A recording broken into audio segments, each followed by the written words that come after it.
وَكَمْ أَهْلَكْنَا مِنْ قَرْيَةٍ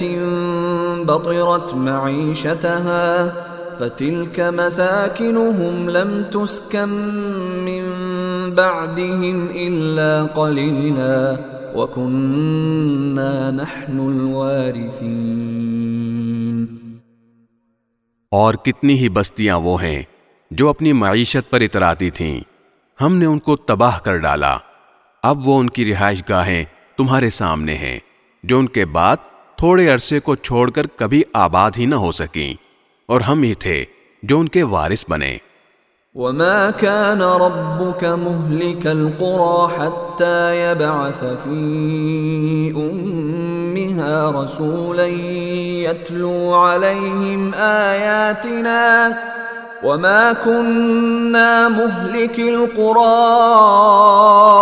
إِلَّا وَأَهْلُهَا ظَالِمُونَ۔ اور تمہارا پروردگار ایسا نہیں ہے کہ وہ بستیاں یوں ہی ہلاک کر ڈالے جب تک اس نے ان بستیوں کے مرکزی مقام پر کوئی رسول نہ بھیجا ہو جو ان کو ہماری آیتیں پڑھ کر سنائے،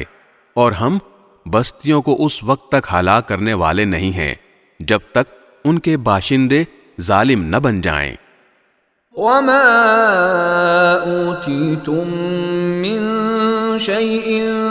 فَمَتَاعُ الْحَيَاةِ الدُّنْيَا وَزِينَتُهَا وَمَا عِندَ اللَّهِ خَيْرٌ وَأَبْقَى أَفَلَا تَعْقِلُونَ۔ اور تم کو جو کچھ بھی دیا گیا ہے وہ دنیاوی زندگی کی پونجی اور اس کی سجاوٹ ہے، اور جو کچھ اللہ کے پاس ہے وہ کہیں زیادہ بہتر اور کہیں زیادہ پائیدار ہے، کیا پھر بھی تم عقل سے کام نہیں لیتے؟